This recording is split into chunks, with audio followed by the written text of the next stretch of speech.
Snake prevention. జాగ్రత్త, ఈ సంకేతాలు ఉంటే మీ ఇంటి చుట్టూ పాము తిరుగుతున్నట్టే. ముఖ్యంగా కుక్కలు ఇలా చేస్తే,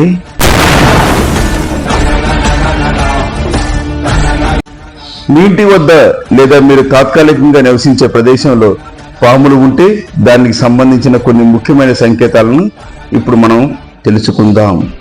భారతదేశంలో ప్రతి సంవత్సరం వేల సంఖ్యలో ప్రజలు పాము కాటుకు గురై మరణిస్తున్నారు. పాము కాటు వల్ల కలిగే నష్టాలు లక్షల్లో ఉన్నప్పటికీ నమోదైన కేసుల ప్రకారం ప్రతి సంవత్సరం 30 లక్షల మందికి పైగా పాము కాటుకు గురవుతున్నారు. వారిలో 55,000 మందికి పైగా మరణిస్తున్నారు. కాబట్టి మీ ఇంటి దగ్గర ఉన్న లేదా మీరు నివసించే ప్రదేశంలో పాములు ఉన్నాయని సూచించే కొన్ని ముఖ్యమైన సంకేతాలను ఇప్పుడు మనం తెలుసుకుందాం. మన తోట, డాబా, వస్తువులు నిల్వ చేసే ప్రదేశం, ఇంటి చుట్టూ ఉన్న ప్రాంతాల్లో ఎక్కడైనా పాము కుబుసం విడిచినట్లయితే ఇంట్లో లేదా సమీపంలో పాము తిరుగుతూ ఉండవచ్చని దానికి అర్థం అవుతుంది. ఇంటి చుట్టూ సమీపంలో గ్యారేజ్ ఉన్న ప్రాంతాల్లో నేలపై దుమ్ము, బురద అంటుకొని ఉంటే జాగ్రత్తగా గమనించాలి. వాటిలో ఏమైనా వంకర తిరిగిన గుర్తులు ఉన్నాయా, జారిపోయిన గుర్తులు ఉన్నాయా అని చూడండి. అలా ఉంటే అది ఇటీవల పాము పాకిన గుర్తు కావచ్చు.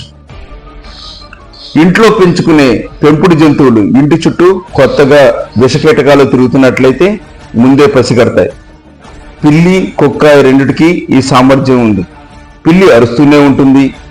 ఇంట్లో పెంపుడు జంతువులు విచిత్రంగా ప్రవర్తిస్తే, ఏదైనా నిర్దిష్ట ప్రదేశాలను చూసి నిరంతరం మురుగుతూ ఉంటే అక్కడ అవసరమైన కీటకం లేదా పాము వచ్చిందని అర్థం చేసుకోవాలి. పాముల సంచారానికి ఇది ఒక ముఖ్యమైన సంకేతం అని చెప్పవచ్చు.